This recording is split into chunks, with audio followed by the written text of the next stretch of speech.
Welcome to episode number 2 of All Things Russian, dedicated to Russian achievements in arts and technology, from the Tsarist Empire to the Russian Federation. This episode will be devoted to a sculpture called The Worker and the Kolkhoz Woman by artist Vera Mukhina. Initially intended for the USSR pavilion at the 1937 Paris International Exhibition, this 24-meter high sculpture can be found today in Moscow at the entrance of the Exhibition of Achievements of National Economy, abbreviated by Russians as VDNKH.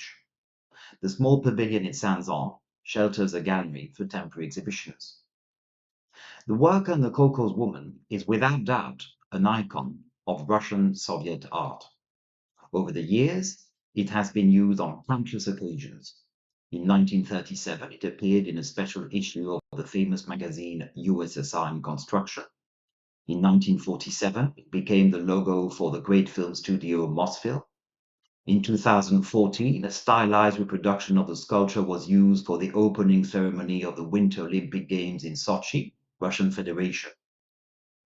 And as recently as 2020, a scale model of the original pavilion was shown at a St. Petersburg exhibition dedicated to contemporary Russian painters Alexander Deineka and Alexander Samokhavlov.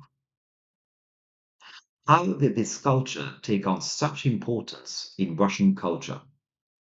The short answer to this question is because it perfectly crystallized the artistic, political, and social aspirations of a system that held Russia in its grip for 70 years.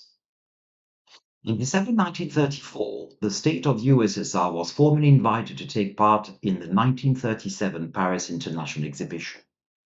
The Soviet government responded quickly, realizing at once the formidable potential of this event in terms of cultural diplomacy. Indeed, 1937 marked both the 20th anniversary of the Bolshevik Revolution and the 15th anniversary of the USSR's foundation. National competitions were organized to select artists responsible for the various aspects of the Soviet pavilion. Boris Iofan was chosen as the chief architect for the whole project and designed the general draft for the pavilion. Joseph Tchaikov would design 2 imposing friezes placed at the entrance of the pavilion, representing the 11 republics of the USSR. Nikolai Suetin would oversee the sophisticated interior design, and Vera Mukhina would create the sculpture sitting on top of the 160-meter-long pavilion. Classical age was a major source of inspiration to Mukhina. She had studied art in Italy and France between 1912 and 1914, so that her imagination was filled with examples of Greek and Roman statues.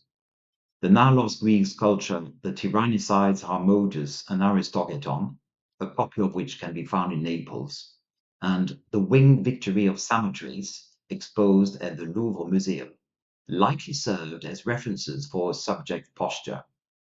The scarf flying around the kolkhoz woman's waist and the thrust imparted by the statues lent stunning dynamism to the work of art. The Worker and the kolkhoz woman was in fact a prime example of socialist realism. This was an umbrella term coined in the mid-1930s to designate what the regime considered aesthetically acceptable. It required artists to avoid abstraction, to use simplified realism to glorify society's everyday actors, and to promote an optimistic view of communism and its achievements. What were they?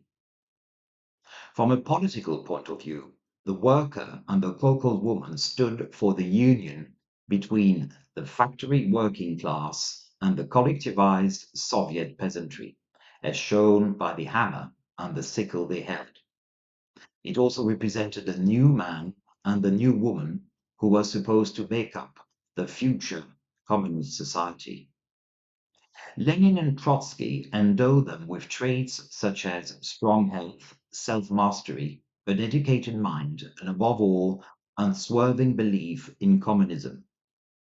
This entailed a deep hatred for capitalism, absolute trust in the leadership, and a sense that Soviet citizenship overrode ethnic belonging.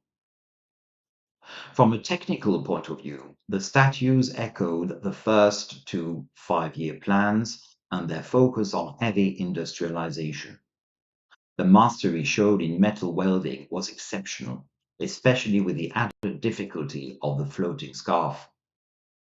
The statues were made of stainless steel shells hammered onto wooden frames, then riveted together and welded to the main 48-ton frame.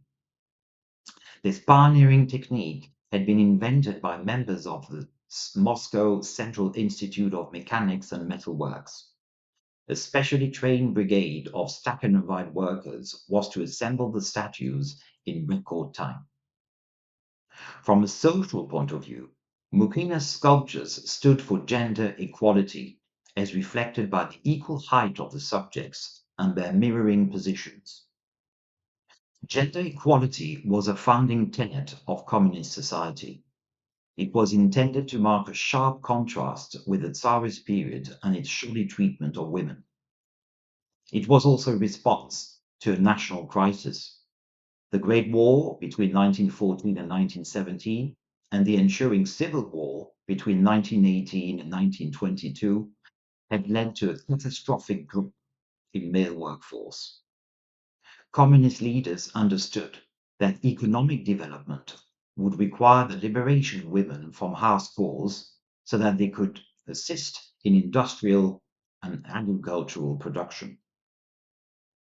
Once the exhibition ended, the pavilion was put down and the massive friezes placed at the entrance were gifted to the French Union des Métallurgistes. Mukhina's sculpture was painstakingly dismantled and brought back to Moscow in 1939. It stayed for decades on a small pedestal placed in front of the All-Union Agricultural Exhibition, the future VDNKH, before being removed in 2003 for refurbishment. It was returned 6 years later with a copy of the original friezes serving as vestibule to the new 34.5-meter high pavilion. An official inauguration marked the event. Do not forget to click on the links below, as I do not hold copyrights for the pictures and articles. Thank you for listening.